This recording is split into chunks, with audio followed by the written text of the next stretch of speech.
I've bitten off way more than I can chew. This is ridiculous. Hi, I'm Elise. I'm a runner and writer, and in 2015 I ran 5,000 miles around the British coast. People had cycled and sailed and driven around and walked, but nobody had really ran at the time. But at the time, the outdoors definitely wasn't as big a part of my life as it is now. Like I liked the idea of it and I wanted it to be. And I was reading about all these people who'd go off and just do sort of a casual 20-mile run on a Saturday. And I was like, I want to be that person, but I absolutely wasn't that person. And it felt so far away. Now I've done a lot more ultra running and long runs and multi-day runs. And I feel like now the outdoors is just such a big part of my day-to-day life, and it doesn't have to be huge adventures. It can just be like going for a walk before work, going hiking on the weekend with my friends, going to run club. So I get to day one. I think we did 17 miles on that first day. And I remember getting to the end in Dartford that day and just thinking that was quite hard, like my legs hurt, that felt like quite a long run, and I've got to go and do this again and again and again. And I really at that point was like, I've bitten off way more than I can chew. This is ridiculous. But I think I told so many people at that point that I was too embarrassed to just give up. So I was like, I'm going to have a go for at least a few weeks and see where I get to. So the lowest point definitely sticks out by a mile. I'd already done over 1,000 miles. I've been running for about 3 months, I think. And that felt like quite a big achievement in itself. Like I'd done the whole Southwest Coast path. It almost just went into the really long way category, and it didn't matter if I was running 1,000 miles or 5,000 miles. It kind of all felt like the same thing, and I think I would have felt like that was a huge undertaking in itself. If I just picked something a bit shorter, I'd have finished now and like this would be over. But instead I've got like, I'm only 20% of the way through and I've got so much more to go. It had just been this really wet, wild winter. And I just remember thinking, like, I can't have like wet feet for another 7 months. Just the fact it felt infinite felt really hard. As I like went into the summer, it kind of just got like more and more enjoyable, and like I got stronger and I could suddenly run like distances that I never thought I'd be able to on a day-to-day basis. And I was in the Highlands, we're having a heat wave, and it was just beautiful. And I think if I'd only done it for kind of 2 months, I don't think I would have had that like range of experience.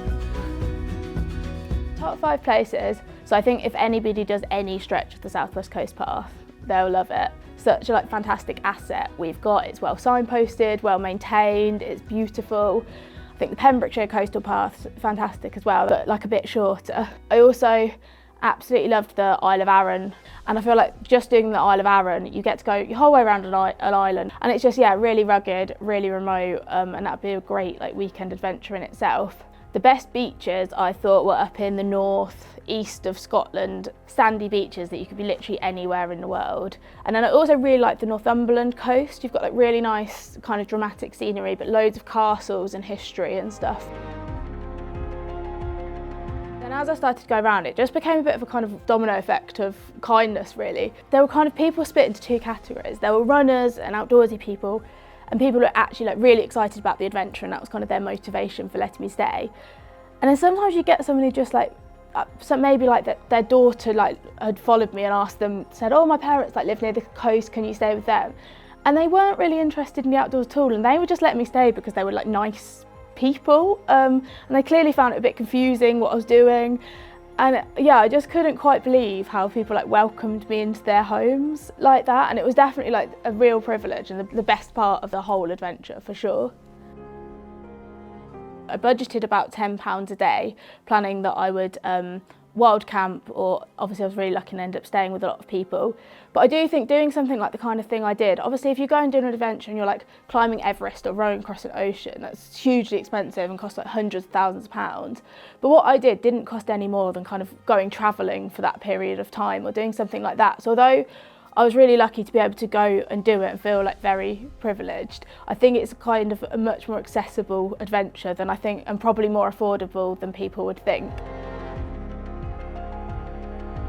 So kit-wise, I didn't really have a lot of kit with me, so there's probably not anything too surprising because it was quite a sparse setup. It was tent, sleeping bag, and I used the Thermarest Neo Air mat. And then I basically had what I called the dry kit and the wet kit. So the kit I was running in day to day, and then what I'd put on in the evening.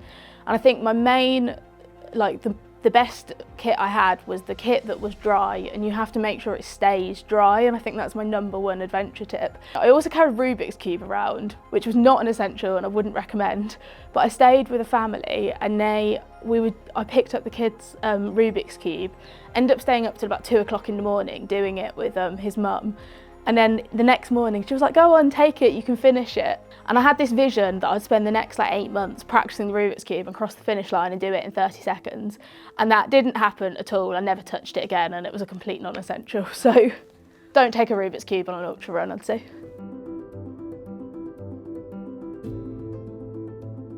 So adventures kind of broadly fit into 3 categories. So you get supported, where you'll have a crew with you, people might be carrying your kit, meeting you at the end of every day. Then you get unsupported, where you literally carry all your food, all your water, you're completely unsupported. And then self-supported, where you can kind of make use of stuff you pass, shops and whatever, but you're not strictly unsupported. I think my #1 piece of advice for someone thinking about going on an adventure does come down to, I always say that people should just do enough planning to get to the start line and stay safe. There is a really fantastic community out there. I think women do really support each other in the adventure industry. People send an email to someone before they do a big adventure, and I sent mine to Anna McNuff, who was running the length of New Zealand at the time, and I'd never met her before, and I just emailed her and said, I'm thinking about running around the coast of Britain, have you got any advice? And she emailed me back straight away, and that gave me so much advice and was so open-armed about it. And I just think that's really special. It's reach out to other people who have all this amazing knowledge and information to give, and I think they want to welcome other women doing similar things. You don't have to be the best runner to go and do these things. There are literally millions of better runners than me out there, but you just have to be the person that goes and has a go. And I think the fact that I managed to be the only woman who's done it really proves that point.